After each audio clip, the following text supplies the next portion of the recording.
쪼겸색을 하면서 계속 드는 생각이 2, 3년 했다고 해서 다 알 것 같은 느낌이 들면서도 아직도 모르겠습니다. 쪼겸색이라는 세계에도 깊게 들어가면 들어갈수록 무궁무진한 가능성이 있는 것 같습니다.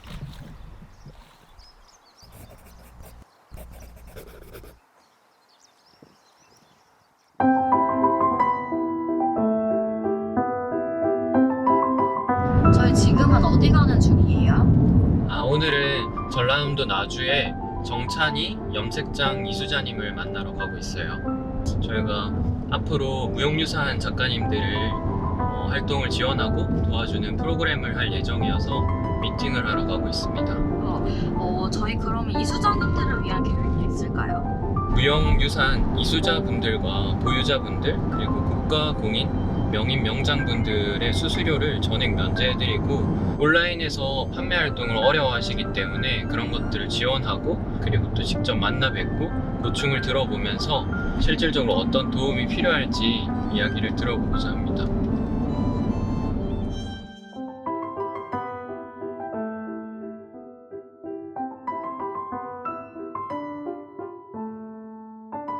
MD 관련된 거는 제일 많이 얘기해 주실 재훈님이시고요. 등록하고 하는 거는 수민님이랑 같이 네네, 매일 같이 맞아요. 하니까, 네. 전수교육관에 방문해 주시는 다양한 전승자들, 작가분들이 계시는데요. 공통적으로 느끼는 어려움이 작품 만들기도 어려운데 솔직히 판매까지 이루어진 건 정말 또 다른 노력이 필요하거든요. 근데 저 같은 경우에는 아직은 젊고 판매까지 하는 방법을 먼저 경험을 해보고 이 공간에 찾아주시는 전승자 선생님들에게 알려드리기 위한 연결다리가 되기 위해서 지금 입점이라는 하나의 결심을 하게 되었습니다. 실제로 활동하게 될 곳이니까 한번 보시고 피드백 해주시거나 궁금한 거 있으면 여쭤봐 주시면 될 것 같아요.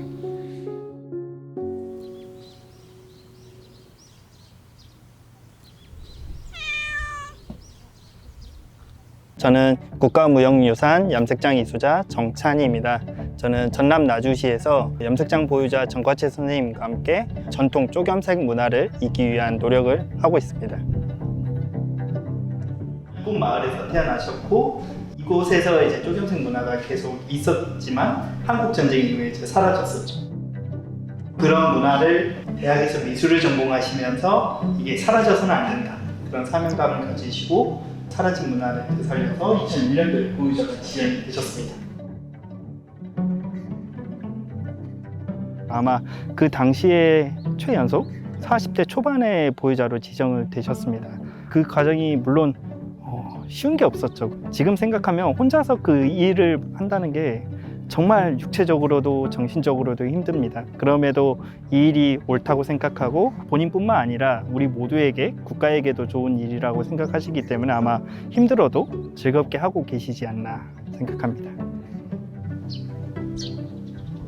어릴 때는 아버지의 푸른 손을 보고 자란 게 다였지만 본격적으로 제가 작업을 시작하게 된 거는 20대 대학 전공을 선택할 무렵이었습니다. 쪼겸색이라는 과정이 일반인들에게 보이기에는 단순히 천에 담갔다 빼는 작업처럼 보이지만 그 안에는 과학적인 원리도 숨겨져 있는데요. 그런 과정을 좀 더 과학적으로 규명하고 또 현대적으로 발전시킬 수 있는 그런 연구들을 진행했습니다. 자연에는 다양한 색이 있지만 그중에 이 파란색이 갖는 가치는 더 특별하다고 생각합니다. 왜냐하면 빨간 나무, 노란 나무는 끓여서 그 물에 이제 천을 담그면 그 색이 물들여지지만 거기에서 색소를 얻는 경우는 이 쪽풀밖에 없을 정도로 정말 드뭅니다. 쪼겸색이라는 세계에도 깊게 들어가면 들어갈수록 무궁무진한 가능성이 있는 것 같습니다. 공예품을 생각했을 때 형태, 색, 그것이 놓여지는 공간들이 저는 중요하다 생각하는데 이 색이라는 건 어디에 빠짐없이 다 들어가잖아요. 한복도 그렇고 매듭, 자수 다 마찬가지니까요. 그러한 점에서 생각하면 이 쪼겸색의 그 가치는 다양한 공예와의 연결성을 둘 수 있을 것 같습니다. 작품을 구상하실 때 중요하게 생각하는 건 어떤 점이에요? 저는 크게 두 가지를 생각을 하는데요. 먼저 전통 쪽빛의 가치가 묻어나오는 작품. 그리고 두 번째는 작품이나 제품이냐에 따라 조금은 관점은 다를 수 있겠지만 결국에는 전통 공예품이 전통 공예품이어서 예쁘기보다는 예쁜데 전통 공예품이다 라는 생각이 전달되었으면 좋겠습니다. 이게 2017년도에 네. 디자이너랑 협업을 해서 만든 연꽃 전등인데요. 네. 자세히 보시면 이게 다 꽃잎 하나하나가 떨어집니다. 조명과 올릴 수 있는 그 디자인이 어떤 걸까 고민을 했는데 결국 그 쪽색은 빛을 만나면 색이 금방 바래거든요. 근데 그런 걸 막기 위해서 안에는 한지로, 바깥은 옥사라는 천을 물들여서 이렇게 배접을 한 겁니다. 조명이라는 게 켜졌을 때도 이뻐야 되지만 꺼져 있는 순간도 있잖아요.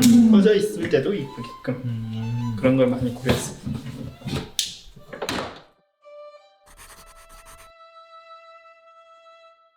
천연 염색하면 다 천에 물들이는 걸 생각하잖아요. 그럼 이제 다음 단계는 나무에 한번 염색하는 거를 좀 시도해보자. 섬유도 가로 세로 이렇게 시실과 날실이 모여서 하나의 직조 원단이 되듯이 나무 연필을 이렇게 엮어보고자 했어요. 그래서 하나의 형태로 만들고 보니까 이제 새 둥지처럼 됐다고 해서 이 작품의 이름을 인디고 네스트라고 이름을 지은 거죠.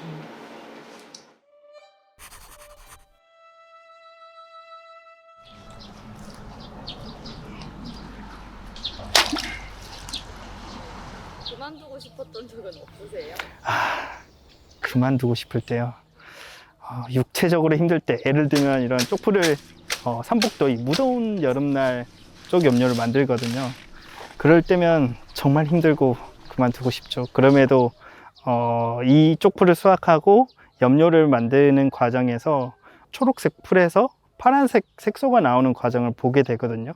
근데 그 과정을 보게 되면 스스로 힐링이 되면서 이 일을 하기 잘했다라는 생각이 들면서 힘든 건 금방 지나가리라 생각하고 그냥 해왔던 게 저도 벌써 10년이 지나가고 있는 것 같습니다.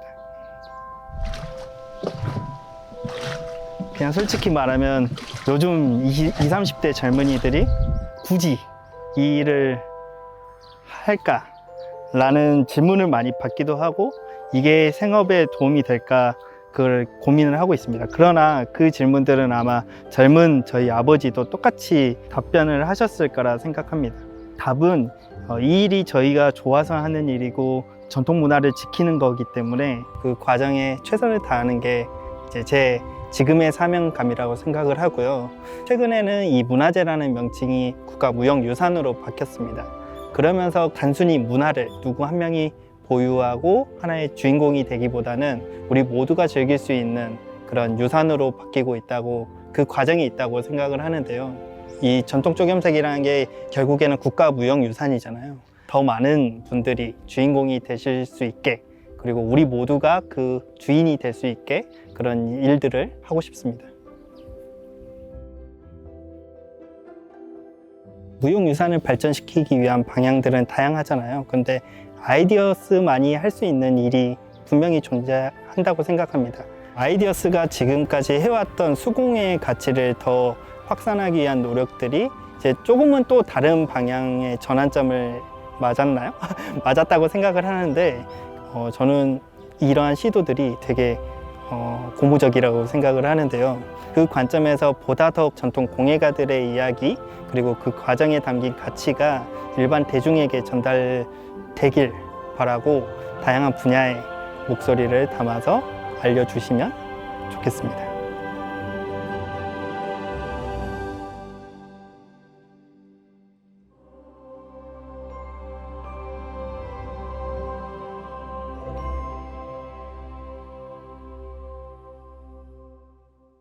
그렇다면 10년 뒤 기대하는 이수자님의 모습은? 10년 뒤요. 되게 어려운 질문일 수도 있는 것 같은데요. 지금과 같으면 좋을 것 같습니다. 이 나주라는 시골 마을까지 찾아와 주시는 마음이 너무나 감사하거든요. 찾아주시는 전승자 선생님들, 교육생분들이 이 공간에 오시면 다들 행복해 하시는 것 같습니다. 그런 분들이 이왕이면 더 많이 오셔서 더 이 행복감을 나누어 가셨으면 좋겠습니다.